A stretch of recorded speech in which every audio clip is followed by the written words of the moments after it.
Bonsoir à toutes et à tous, bienvenue dans votre émission Top Rugby en ce lundi soir. Nous sommes ravis de vous retrouver pour une nouvelle émission consacrée à votre club de l'Union Bordeaux-Bègles et du rugby en Nouvelle-Aquitaine. Comme chaque lundi soir à 19h, nous ferons bien sûr le point sur l'actualité de l'UBB et du Top 14 en compagnie de Mathieu Delzovo. Bonsoir Mathieu. Bonsoir Dorian. Et également avec nous, nous avons le plaisir d'accueillir l'entraîneur de la mêlée, Jean-Baptiste Poux. Bonsoir Jean-Baptiste. Bonsoir. Merci Jean-Baptiste d'être avec nous. On va bien sûr faire le résumé de ce match entre le Stade Toulousain et l'UBB. Mais juste avant, Jean-Baptiste, quel a été un petit peu le discours d'après-match hier soir? Qu'est-ce que vous avez dit à vos joueurs après cette rencontre? On était effondrés, les joueurs ils étaient marqués par l'ampleur de la défaite. Après Yannick a parlé, bon voilà, il a dit les choses qui se sont vues hier soir durant toute la partie, c'est que bon, pour nous ça allait trop vite, c'était trop puissant en face. Et donc voilà, on a fait que subir et c'est pour ça qu'on est déçu par l'ampleur du score. On ne s'attendait pas à ce qu'il y ait un tel écart entre nous et eux. Donc voilà, c'est surtout ça qui est très décevant. Ouais. Est-ce que, Jean-Baptiste, une telle défaite peut remettre en question, alors pas le système de jeu ni le projet de jeu qui est déjà bien établi, mais la semaine de préparation du match à Perpignan, le programme de la semaine? Oui, c'est sûr qu'il y a des choses qu'on va sûrement modifier, mais par petites touches, parce que bon voilà, le résultat contre Toulouse, il n'est pas trop révélateur. Il est révélateur par rapport à l'écart entre eux et nous. Mais moi personnellement, j'étais plus déçu des deux dernières sorties au Racing et au Stade Français, parce que là, il y a eu un manque vraiment d'engagement. Alors que là, la plupart des joueurs se sont quand même employés, et c'est pour ça qu'il y a quand même une grosse déception après ce match, parce que voilà, la plupart des joueurs se sont filés, et malgré ça, ça allait tellement vite qu'on était tout le temps en retard sur plein de secteurs. Et aussi, manque de puissance sur la fin de match qui démontre que voilà, on n'est pas invité pour le moment à ce niveau. Oui, c'est ce qu'avait dit Yannick Brume. On va détailler cette rencontre avec vous, Mathieu Delzovo, avec le résumé de ce match entre Toulouse et l'UBB. Oui, petit résumé, on va aller assez vite. Effectivement, quand il y a des défaites comme ça, on va pas trop passer de temps dessus, mais on va vite voir effectivement, Jean-Baptiste, que les Toulousains ont pris le match à leur compte. Dès l'entame, on va avoir un premier essai dès la 4e minute, un deuxième à la 12e, un troisième à la 23e, très très rapidement. Est-ce que comme vous aussi, comme nous, vous avez senti que ça allait être une soirée difficile très rapidement dans ce début de match?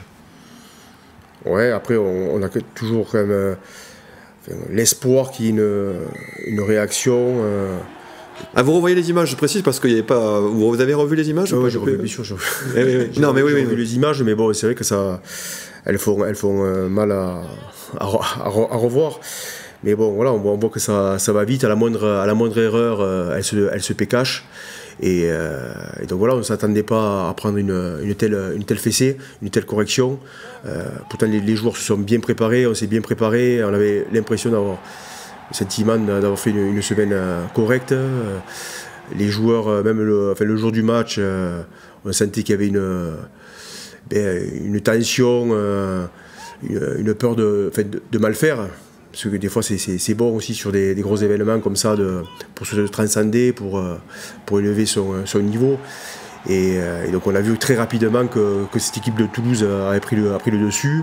Eux ils ont fait le match parfait, et nous on a fait plein d'erreurs. Ça a été dur à vivre sur le bord du terrain. Parce que bon, on a l'impression d'être impuissant. Donc voilà, c'est vraiment dur à encaisser. Mais maintenant, il faut repartir. Il faut switcher un petit peu ce match et partir sur la préparation de Perpignan. Est-ce qu'il y a des regrets quand même de ne pas avoir aligné une équipe peut-être plus compétitive? On a beaucoup parlé du fait qu'on faisait tourner pour ce match à Toulouse. Est-ce que, avec du recul, vous dites qu'on aurait peut-être pu mettre des joueurs plus expérimentés? Non, je crois pas. Je crois que l'équipe elle était bien constituée. Après, c'est toujours plus facile de le dire après. Mais voilà, après, ça nous donne aussi une indication que voilà, pour le moment, aujourd'hui, on n'est pas au niveau pour jouer Toulouse. Alors il y a un des points noirs quand même aussi de la soirée, c'est que les rares fois où on va marquer, on va voir effectivement qu'il y a un essai de Nicolas Deporter en début de seconde période, on revient à 35-8, et derrière c'est un peu comme un symbole de ce match-là, on prend des points immédiatement derrière, les Toulousains remarquent. C'est vrai que sur les renvois, où on peut reprendre un peu le ballon et aller jouer chez l'adversaire, c'est là que ça a été un des points noirs de la soirée aussi, les ballons perdus sur nos... Ouais, c'est des secteurs qu'on travaille énormément en semaine, et pour le moment on n'a pas forcément les résultats du travail qu'on fournit durant la semaine. Donc voilà, c'est une réflexion qu'on a dans le staff. Donc il faut continuer à travailler en espérant qu'on ait plus de réussite dans le futur. Est-ce qu'il y a quand même des satisfactions dans ce match-là ou pas du tout? On jette tout à la poubelle et on oublie. Ouais, c'est difficile à trouver des points positifs parce que voilà, quand on prend 60 points, bon, c'est difficile. On a vu qu'on a été quand même dépassé dans plein de secteurs, sur les duels. Et ça a été dur, en puissance aussi, sur la fin de match. On n'était pas invité, donc franchement, on a l'impression de jouer contre une équipe qui était d'une division autre. donc voilà, il faut bien sûr se remettre au travail, mais bon, comme je dis, durant la semaine, on travaille bien. On avait ce problème d'attitude sur les 2 premières sorties à l'extérieur. Là, c'est vraiment un problème d'écart de niveau dans l'ensemble. C'est ça qui fait mal. Alors que plusieurs jeunes ont été jetés dans le grand bain, notamment derrière. Est-ce qu'il y a des choses à retenir pour eux? Est-ce que on se dit toujours, on a envoyé des jeunes, c'était peut-être pas une bonne école, mais si, pour eux, ça fait quand même de l'expérience malgré tout. Quand on joue contre Toulouse, c'est ce qui se fait de mieux pratiquement dans le monde. Donc voilà, il y a toujours des choses à se servir. Hein. On a vu la qualité technique des joueurs, les enchaînements qu'ils ont pu faire. Bon, il y a que qui peuvent faire ça. Donc là, je répète, ils ont fait un match de très haut niveau. J'ai parlé un petit peu avec les entraîneurs avant le match, et ils avaient du mal à se trouver collectivement. Et, bon, là, je pense qu'ils ont trouvé la solution. Comme quoi, eux aussi, ils ont eu des difficultés à l'extérieur. Et il y a beaucoup d'équipes. Si on regarde un petit peu les résultats des autres clubs, c'est un peu pareil. Hein. On est souvent conquérant à domicile, et à l'extérieur, c'est un peu plus, on a un peu plus de difficulté. On voit les résultats aussi de Bayonne, de Pau. Donc voilà, il faut s'accrocher, croire en nous, se remettre en question, bien entendu, parce qu'il y a des choses sûrement qu'on doit améliorer. Mais il ne faut pas tout jeter non plus. Justement, on va regarder ces résultats de cette 6e journée de top 14. C'est vrai qu'il y a eu pas mal de surprises, et c'est vrai que depuis le début de saison, il y a des gros scores. On dépasse facilement les 30 points, les 40 points maintenant.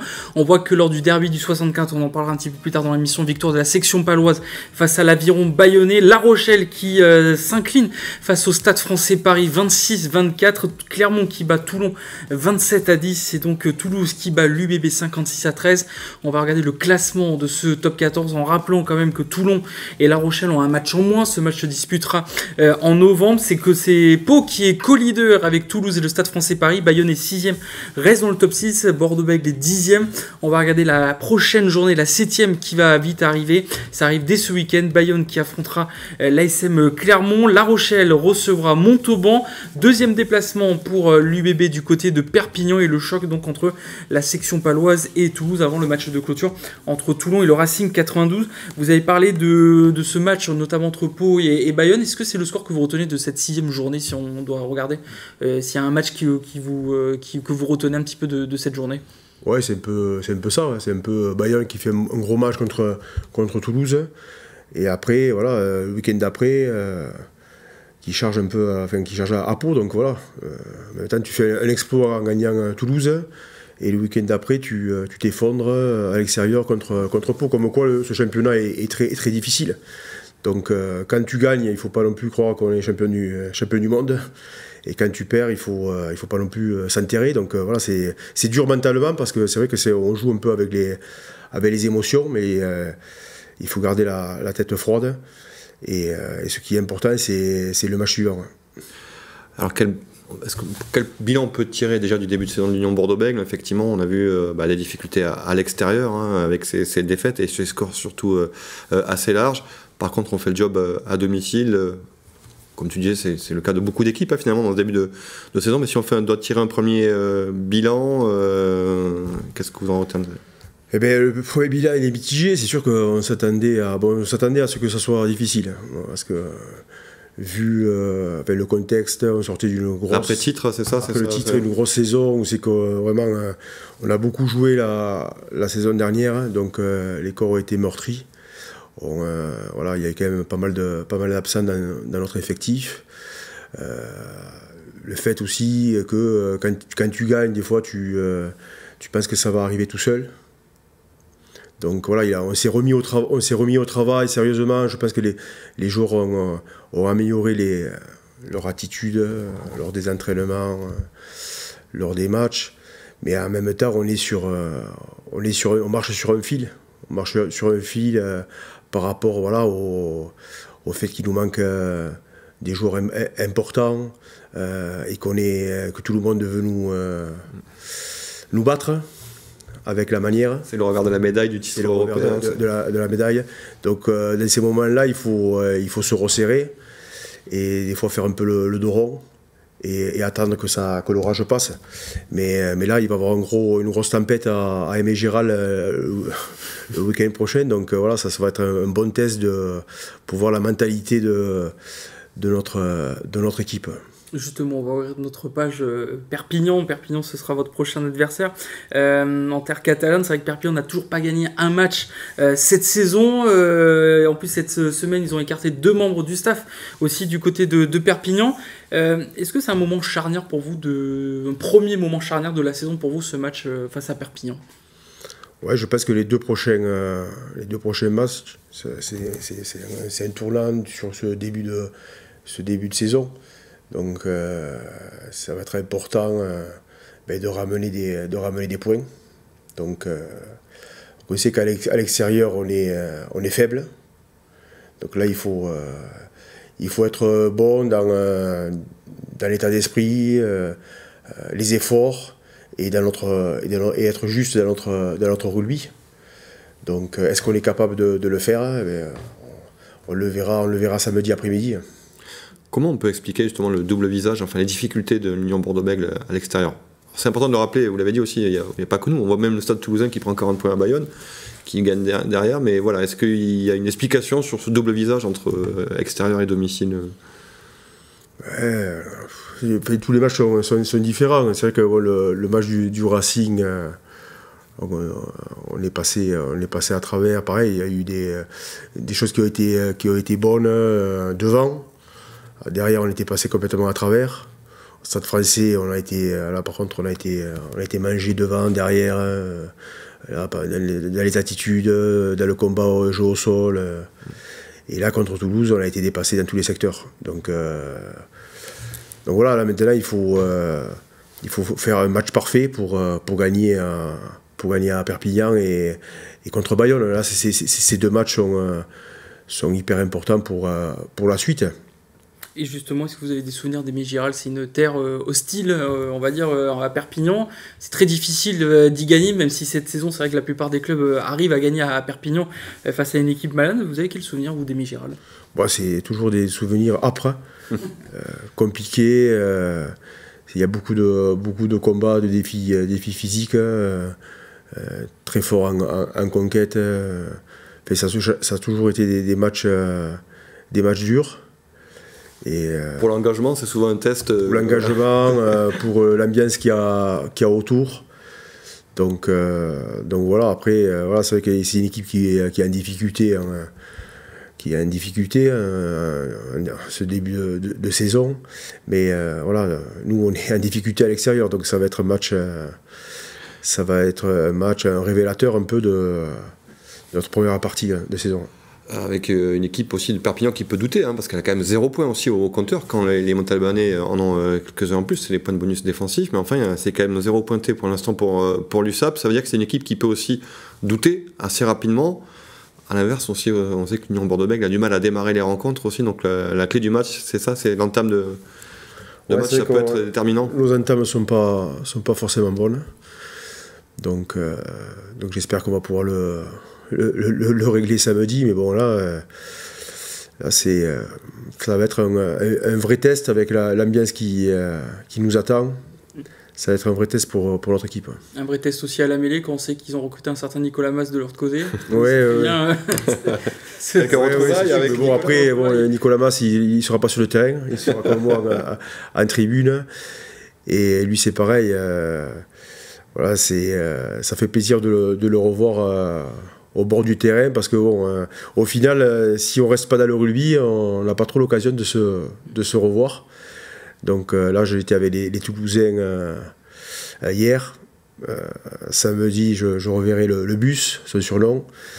Donc ouais, c'est toujours sympa de voir les anciens joueurs. Il y aura un super combat là aussi, à cette mêlée aussi. Ah mais ça c'est sûr qu'à Perpignan, ça va être... D'ailleurs c'est une question aussi qu'on peut se poser. Est-ce que c'est à nous de prendre le jeu en main quand on se déplace comme ça, ou est-ce qu'il faut laisser, on va pas dévoiler la stratégie, peut-être que vous l'avez pas encore... défini, mais sur des équipes comme ça qui se battent pour le maintien, c'est le cas du SAP, parce que c'est à l'Union Bordeaux-Bègles, avec son statut, de prendre le jeu à sa main, d'imposer son jeu. Après, voilà, chaque équipe a son propre style de jeu, et après, en fonction de l'adversaire qu'on rencontre, il y a une stratégie qu'on met en place.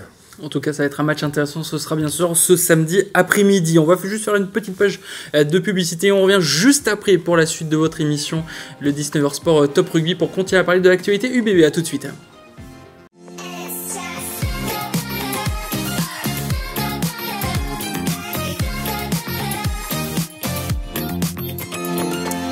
Sport Top Rugby comme chaque lundi soir pour traiter de l'actualité de l'Union Bordeaux-Bègles. On a débriefé le match face à Toulouse et on a discuté du match face à Perpignan le prochain, toujours en compagnie de l'entraîneur de la mêlée de l'UBB, Jean-Baptiste Poux. Jean-Baptiste, est-ce qu'on peut faire rapidement un petit point aussi sur les blessés? Est-ce que vous allez récupérer des joueurs pour le déplacement à Perpignan, ou pour l'instant aujourd'hui tout le monde reste à l'infirmerie aujourd'hui? À part Adam Coleman, on ne sait pas encore si on va pouvoir le récupérer. Donc ça c'est le point d'interrogation, mais sinon Sipi Falatea, lui c'est sûr que non. Max non plus. Donc finalement le point d'interrogation c'est sur Adam Coleman. Donc on attend de voir comment ça va. Qui a repris l'entraînement déjà. Qui a repris l'entraînement, mais on va voir comment ça se passe cette semaine, comment il est. Donc on va voir. Vous avez des nouvelles de Ben Tameifuna aussi? Et Ben, il est en congé, donc, parce qu'il a fait sa tournée avec l'équipe des Tonga. Donc lui, on ne l'aura pas. Donc voilà, on n'aura pas beaucoup d'entrées ce week-end. Peut-être à plus long terme aussi, des nouvelles de Duprez, qui est un renfort de poids aussi, qui est très attendu. Ouais, Duprez aussi, il est blessé, il s'est fait opérer quelques temps, donc voilà, et lui encore, il va être absent pendant quelques mois. Ouais, on va voir bien sûr tous ces retours. On rappelle qu'il reste encore 3 matchs avant la fin de ce premier bloc. Jean-Baptiste, on sait qu'il y avait les membres du staff du 15 de France qui étaient à Bordeaux la semaine dernière, notamment Fabien Galtier. Tout le staff, ils sont venus vous voir aussi lors d'un entraînement. Quel lien vous avez avec le staff du 15 de France qui est venu à Bordeaux la semaine dernière? Là, c'est un peu la même chose que je disais tout à l'heure. Ça fait plaisir aussi de revoir des anciens avec qui on a joué. Donc, ça me faisait plaisir de revoir William Servat, qui j'ai joué. Donc ouais, les échanges étaient intéressants. Ça nous a fait réfléchir aussi sur notre façon de jouer. Il y a des choses que je pense que l'échange a été riche. Donc maintenant, c'est bien d'avoir une réflexion aussi, d'avoir un œil extérieur. Donc c'était intéressant. Ils ont fait aussi un entraînement avec les jeunes. Oui. Avec les jeunes. Ils doivent s'en rappeler, je pense, non Les jeunes aussi, ils étaient ravis. Donc ça s'est très bien passé. Ouais. le staff du 15 de France qui prépare les matchs de novembre aussi. C'est votre casquette d'ancien international vers qui on se tourne, parce qu'ils ont quand même un gros match contre l'Afrique du Sud. Vous avez regardé un petit peu ce que faisaient les Sud-Africains, on se dit là c'est... Ah ben là aussi c'est pareil.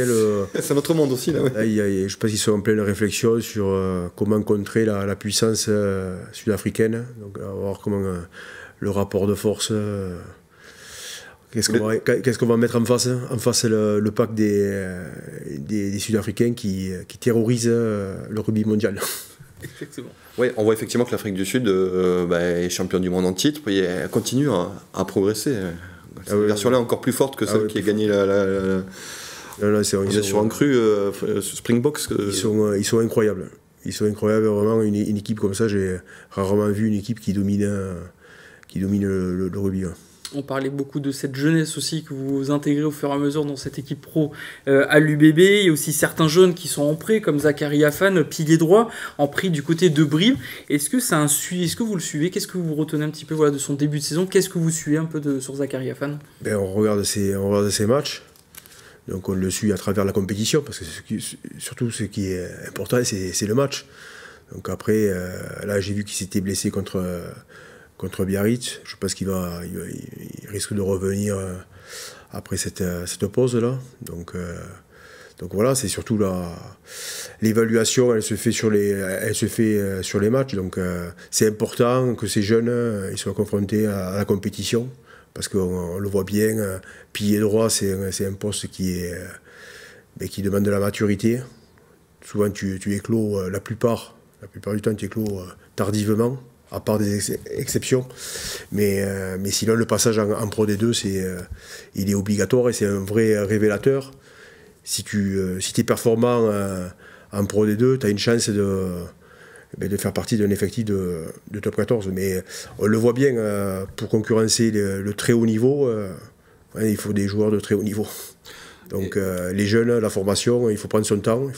C'est pas parce qu'on est international de moins de 20 ans qu'on va forcément faire une carrière en top 14. Donc le chemin il est long, et Zach il suit son chemin. Passer par l'humble école de la Pro D2. Ça prend l'humilité, la Pro D2, c'est vrai. Justement, alors vous n'êtes pas manager, évidemment, on ne va pas poser une question de recrutement, mais on a compris aussi que vous cherchiez des joueurs de poste de pilier droit. On a appris donc le refus d'un pilier de poids, en l'occurrence du Sud-Africain Thomas Dutoit, qui avait été courtisé par l'Union Bordeaux-Bègles. C'est un profil, en tout cas d'expérience. C'est ce que vous disiez, c'est des postes que vous recherchez, des profils que vous recherchez, des piliers droits avec ce statut d'international, en tout cas qui a une grande expérience. Oui, bien sûr. Après, comme je viens de dire, c'est des postes qui sont rares. Et donc chers. Qui vaut cher aussi. Donc voilà, on a notre formation, mais on voit que pour bien les former aussi, il y a ce passage en Pro D2, et après des joueurs confirmés, voilà, il n'y en a pas partout, donc c'est difficile pour les faire venir, parce qu'il y a la concurrence aussi, elle est rude, parce que tous les clubs en cherchent. Mais on voit bien que pour être au top du top, il faut être armé devant et derrière. On le voit avec le 15 de France qui va remplacer Winnie Antonio, par exemple, à ce poste de pilier droit. C'est ce questionnement un petit peu. Et chacun ses problèmes. Voilà, exactement. Très rapidement, on va faire juste un petit point sur les espoirs qui ont joué ce samedi. On a quelques images en plus de cette rencontre. Et c'est surtout la première victoire de la saison des espoirs. C'était face à Rouen, 38-7 du côté du stade André Moga. On rappelle, Mathieu, qui sont champions de France en titre, les espoirs. Contre Toulouse. Contre Toulouse. Qui ont réussi à ouvrir le compteur un petit peu après plusieurs défaites, notamment face au Stade Français Paris, le Racing, ou encore face à Brive. On va regarder un petit essai, on va en profiter en même temps. Cet essai des espoirs de l'UBB. Également un mot des Lions qui ont démarré la saison, le championnat d'élite 1, et qui ont perdu face au Stade Toulousain 29-19 pour l'équipe triple championne de France. Merci Jean-Baptiste Poux d'avoir été avec nous pour avoir balayé l'actualité rugby. Merci Mathieu. On se retrouve bien sûr demain pour 2 prochaines émissions du 19h Sport. Bonne soirée à tous.